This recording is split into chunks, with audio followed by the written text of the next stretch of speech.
Isang lalaki na umaawat lang sa nag-aaway na mag-asawa ang bigla na lang binaril sa Pangasinan. Para bigyan ng mukha ang balita, Mobile Journal, Kayla Makantan.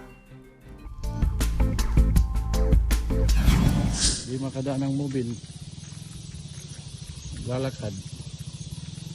2 oras naglakad at tumawid ng ilog ang mga tauhan ng Mangatarem Municipal Police Station para makarating sa Sitio Libak, Barangay Caucahueten, kung saan naganap ang isang insidente ng pamamaril nitong madaling araw ng Lunes. Ang biktima, kinilalang si alias Jojo, 36 anyos, habang ang salarin ang kaedaran niyang bayaw na si Marvin Esteban.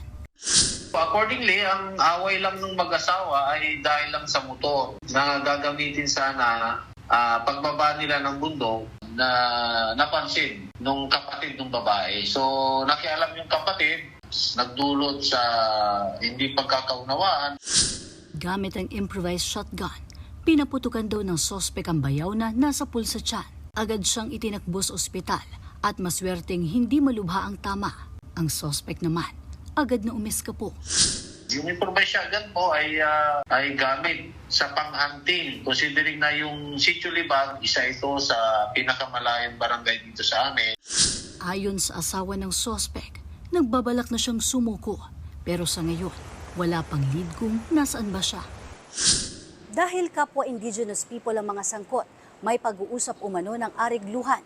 Pero dahil tumakas ang sospek at patuloy pang hinahanap, sinampahan na siya ng kasong frustrated murder at paglabag sa Comprehensive Firearms and Ammunition Regulation Act. Mobile Journal, Kayla Makantan, hatid ang mukha ng balita.